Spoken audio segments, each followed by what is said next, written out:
Combattants de l'indépendance, aujourd'hui victorieux, je vous salue au nom du gouvernement congolais.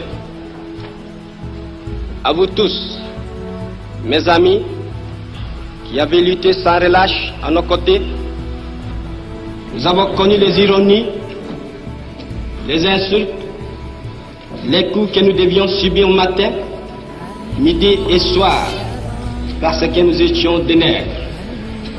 Nous avons connu que la loi n'était jamais la même, selon qu'il s'agissait d'un blanc ou d'un noir.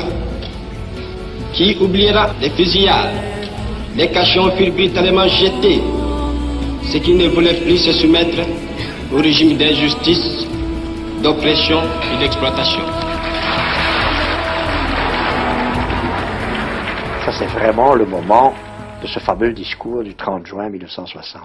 Beaucoup de gens alors ont dit il a signé son arrêt de mort avec ce discours, puisque le gouvernement belge alors, qui ne voulait pas de lui, pas seulement à cause du discours du 30 juin, mais parce qu'il était Patrice Lumumba et que ça ne coïncidait pas avec l'espérance des Belges, ni avec celle des Américains, ni avec celle, enfin, de beaucoup de gens du monde des affaires. Bien longtemps d'avance, j'ai souvent lutté contre l'injustice. J'étais profondément éduqué dans la doctrine, pour ainsi dire, vraiment chrétienne. J'avais ce sentiment et mon père, ma mère m'ont toujours dit il ne faut pas être méchant, il faut être bon envers les gens, même quand on vous a frappé, il ne faut pas répondre. Et alors je n'ai jamais compris dans ma vie pourquoi à l'école on nous enseignait pour être bon, il faut la charité chrétienne, il faut l'amitié entre les hommes. Comment on peut concilier l'instruction que les Européens nous donnaient à l'école, le principe des civilisations et des morales, avec les actes que ces Européens commettaient vis-à-vis des populations noires.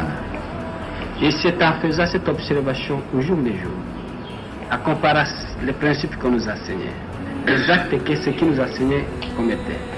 Et alors, je voyais chaque fois la contradiction. C'est alors que j'ai commencé à prendre de plus en plus conscience, n'est-ce pas, que alors j'ai commencé, n'est-ce pas, à étudier les révolutions à travers l'humanité, très souvent la révolution française, les causes qui ont été à la base de cette révolution. Pourquoi ces gens se sont révoltés, pourquoi ils ont lutté pour la liberté. Et j'ai compris que vraiment, à travers toutes les révolutions, il y a un élément profond, c'est la lutte contre l'injustice, contre l'oppression.